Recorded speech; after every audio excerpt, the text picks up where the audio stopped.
Quiero empezar haciendo unas breves acotaciones sobre un tema que el senador Roy Barreras de manera reiterada trae a colación, seguramente tratando de distraer el debate sobre lo esencial, que en el día de hoy pues es el proyecto de Congresito. El senador Barrera, apelando al relativismo moral, ha tratado de convencernos acá de que todas las guerras son justas por la sencilla razón de que quienes las desarrollan y las ejecutan todos, de todos los bandos, creen que son justas. Pues ese relativismo moral no lo aceptamos. Consideramos que siempre ha sido justa la guerra del Estado colombiano contra el terrorismo y que siempre ha sido injusta la guerra del terrorismo contra la sociedad colombiana, sin atenuantes. Sabemos dónde están los buenos y sabemos dónde están los malos de manera clara y diáfana. Aquí no podemos caer en el relativismo moral. Estamos del lado del Estado y no le damos ninguna justificación al otro lado. Aunque no está acá, yo quería recordarle al senador Barreras que los teólogos medievales señalaban 4 condiciones para que la guerra fuera justa. En primer lugar, que fuera defensiva. Ha sido defensiva la guerra del Estado colombiano contra la barbarie del terrorismo. Que fuera apegada a la ley. De igual manera, ha sido apegada a la ley. Estoy respondiendo unos argumentos, qué pena. Perdón, para una moción de procedimiento, un segundo, senador Villalba. La moción de procedimiento es la siguiente, presidente. Yo le sugiero a usted que aquí estamos asistiendo a un debate de los ponentes. Déjenos hablar al resto. Si eso es ahora, ¿cómo será con el Congresito, por Dios? Sí, déjenos hablar al resto también, 2 minutos que nos van a dar. Sí, yo es un llamado a la cortesía parlamentaria. De verdad, los señores miembros de las comisiones primeras hicieron un debate largo en sus comisiones, y si es prudente que los miembros que no sean de esa comisión tengan la posibilidad de intervenir, ¿verdad? Que termine, porque además de su partido hay 10 inscritos que muy seguramente se referirán a estos temas. Entiendo que la sesión no tiene un término fijo de culminación, en primer lugar, y en segundo lugar, porque cuando habla la oposición sí hay ese tipo de objeciones temáticas, y cuando habla 5 o 6 miembros de los partidos de la Unidad Nacional, pues todo vale, que se refieran a todo y que hablen de todo lo que quieran, y hablen de San Agustín, y hablen de todo el mundo, sin ningún tipo de problemas, presidente. Así de que yo rechazo muy cortésmente pues ese llamado a que seamos breves, porque aquí no han sido breves las 5 o 6 exposiciones de la Unidad Nacional. Y hay un partido de oposición o 2 partidos de oposición que tenemos igual derecho a explayar nuestros argumentos y refutar los argumentos de nuestros adversarios políticos. Así es de que eso lo vamos a hacer. Y decía yo, recapitulando, que hay 4 condiciones para que una guerra sea justa, respondiéndole a Roy Barreras, que está ausente. Primero, que sea defensiva. Segundo, que sea apegada a la ley. Tercero, que sea proporcional el uso de la fuerza. Y cuarto, que sea el último recurso, el de la guerra. La guerra del Estado colombiano contra el terrorismo ha sido una guerra defensiva, defendiendo a la sociedad contra el embate del terrorismo. Ha sido apegada a la ley. Aquí la inmensa mayoría de las operativos militares y policiales y de miembros de la fuerza pública han actuado conforme a la ley. Que sea proporcional el uso de la fuerza. Aquí no ha habido guerra de exterminio, ni se ha arrasado con regiones enteras, ni siquiera ha tenido el Estado colombiano un estatuto antiterrorista, que lo han tenido estados europeos con amenazas terroristas ínfimamente consideradas desproporcionalmente reducidas frente a lo que ha sido la amenaza terrorista en nuestro país, y ha sido el último recurso. ¿Cuánto no se han empeñado todos los gobiernos en mejorar la democracia, en hacerla más amplia, más pluralista, más incluyente, en atenuar las desigualdades sociales, etcétera, etcétera. ¿Cuántos diálogos de paz no se han iniciado en los últimos 30 años? El último recurso del Estado colombiano es defender a la población contra el embate del terrorismo. Por eso ha sido una guerra justa, la guerra del Estado colombiano contra los grupos terroristas. Por esa razón estamos muy de acuerdo con lo que planteaba acá nuestro otro compañero de la oposición en la orilla contraria sobre el tema del desarme de las FARC, que debe ser absolutamente, debe ser total, debe equivaler a la desaparición de las armas, que el monopolio del Estado debe quedar en manos, el monopolio de las armas debe quedar en manos del Estado, que no se puede tolerar un partido armado, y una condición, que la FARC debe reconocer su error, su equivocación de la apelación, del uso de la fuerza y de la violencia desde el inicio de la apelación a la lucha armada como una forma de tomarse el poder en el país. Estamos de acuerdo con eso, con el senador Robledo. Vamos al punto, vamos al tema de este proyecto de congresito. Senador Hernán, es falso que aquí haya un consenso sobre este tema y que las diferencias sean puramente cosméticas y puramente adjetivas y accidentales.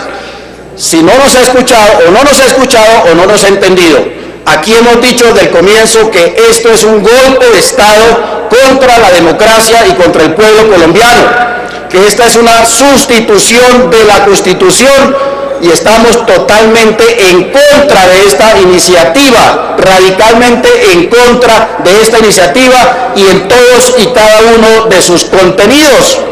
No creo que podamos hablar más claro, aquí no hay consenso, aquí hay una diferencia radical y sustancial con respecto a lo que se está presentando. ¿Cómo no va a ser una sustitución de la Constitución la introducción del unicameralismo? De hecho, se está introduciendo el unicameralismo, así el senador Barrera no haya leído el proyecto. Parece ser que el senador Barrera a veces no lee lo que escribe, porque en la letra D del primer artículo dice, y reitero lo que aquí ya dijo la senadora Vivian Morales, el segundo debate de los proyectos de ley se surtirá en el Congreso en pleno, con votaciones separadas. Los debates, sí, pero lo que ordena la ley, senador Barrera, lo que ordena la ley y la Constitución es que los debates y las votaciones deben ser separadas. Los debates y las votaciones. Si aquí se hace un debate con 350 o más parlamentarios, eso es una burla de debate. Además que es un debate no para introducirle modificaciones, porque ya no se va a poder hacer, sino un debate simplemente para aprobar lo que las comisiones primeras y los 12 elegidos pudieron haber aprobado en el primer debate, en el caso de los actos de las leyes. Y aquí obviamente que se está introduciendo una diferencia que es absolutamente antidemocrática entre los senadores, entre los congresistas. Aquí va a haber congresistas de primera categoría, congresistas de segunda categoría.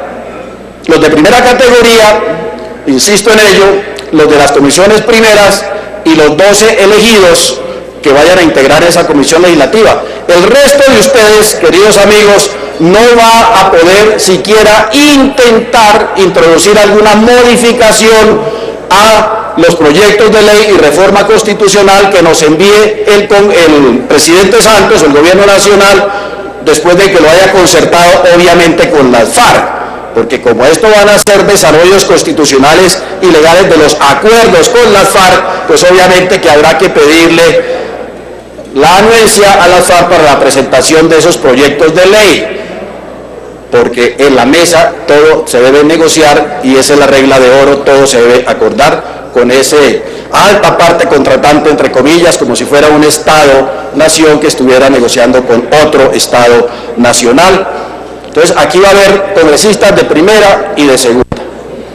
Pero esos de primera tampoco van a tener todas las facultades legales y constitucionales que les da la reglamentación actual. no van a poder tener iniciativa legal ni constitucional. Esa iniciativa queda exclusivamente en manos del Poder Ejecutivo y tampoco van a poder introducir modificaciones a las iniciativas del Ejecutivo, sino solamente con el visto bueno del Gobierno Nacional. Si el Gobierno Nacional considera que esa modificación de cualquier artículo, cualquier coma, cualquier puntuación que se quiera modificar en un proyecto de ley o de reforma constitucional debe ser aprobado por el Estado, por el Gobierno Nacional, obviamente en acuerdo con la guerrilla de las FARC. Este es, decíamos ayer, es ni más ni menos que la autocastración del Estado, del Congreso Nacional inducida, autocastración inducida por parte del Gobierno Nacional. De manera más breve y más efectiva, lo decía la senadora Vivian Morales, esto quedará reducido a un Congreso eunuco que no va a tener ninguna posibilidad de fertilizar, de dar origen a las leyes ni a los cambios constitucionales. Solamente esa potestad la va a tener el Gobierno Nacional. Las facultades extraordinarias, nosotros insistimos y reiteramos eso. Las facultades extraordinarias son de corte castrochavista, porque hacen referencia a una enorme cantidad de temas, porque violando la Constitución no están delimitadas, no son facultades precisas como lo ordena la Constitución Nacional. Si nos dicen que eso está muy delimitado al tema de la paz, pues eso es como si nos dijeran que le vamos a dar facultades extraordinarias al gobierno para que busque el bienestar de los colombianos. No, pero es que son muy precisas, es para el bienestar de los colombianos. O para la felicidad de los colombianos. No, es que son facultades muy precisas para que busquen la felicidad de los colombianos. Igual acá, para buscar la paz. No sabemos, insistimos, cuántos temas vayan a salir finalmente del acuerdo que se firme entre las FARC y el Gobierno Nacional. A esta altura no sabemos, no se han terminado. Hay una infinidad de temas que podrían entrar o no entrar. Por eso, insistimos, es un cheque en blanco que se le está dando al Gobierno Nacional para que legisle a su amaño, con leyes ordinarias, sí, pero en esas leyes ordinarias, como se ha dicho acá, cabría prácticamente todo. Por eso decimos, es una ley habilitante que acaba de constreñir la iniciativa, la soberanía, la capacidad legislativa de este Congreso. Y más aún, se le van a dar esas facultades al Gobierno Nacional en el momento en que está funcionando a toda máquina la vía rápida del Congresito. Es decir, por lo menos durante 6 meses van a coincidir este Congreso trabajando casi como una sola Cámara durante 6 meses simultáneamente con las facultades extraordinarias del Presidente de la República, en las que puede legislar prácticamente de todo. ¿Cuál es la necesidad? ¿Es realmente tan exigente pues los acuerdos de paz que vamos a requerir una vía rápida y al mismo tiempo facultades extraordinarias, un poder prácticamente dictatorial del gobierno para expedir las leyes? Y ese congresito que va a funcionar mínimo hasta junio del 2017, pues va a tener esa facultad o esas posibilidades absolutamente recortadas. Para terminar, se nos informa que mañana va a salir una comisión de este Congreso directamente a Cuba a rendirle cuentas a las FARC de lo que se aprobó en este Congreso. Yo creo que aparte de eunuco, este Congreso va a quedar arrodillado ante la opinión pública, eunuco ante el Gobierno Nacional, arrodillado ante las FARC. Y ya parece que se han designado quienes van a viajar a rendir esas cuentas para que las FARC acepten esta iniciativa del gobierno y se pueda contar con la anuencia de esta otra alta parte contratante para que ese congresito pueda funcionar. Así que, además de eunucos absolutamente humillados, me parece un desastre lo que va a suceder aquí. Esta tarde seguramente van a ferrocarrilear y rapidito se va a aprobar esta iniciativa que, insistimos, no contará con la aprobación, sino con el completo y absoluto rechazo de parte del Centro Democrático como partido de oposición democrática en este Congreso. Muchas gracias, presidente.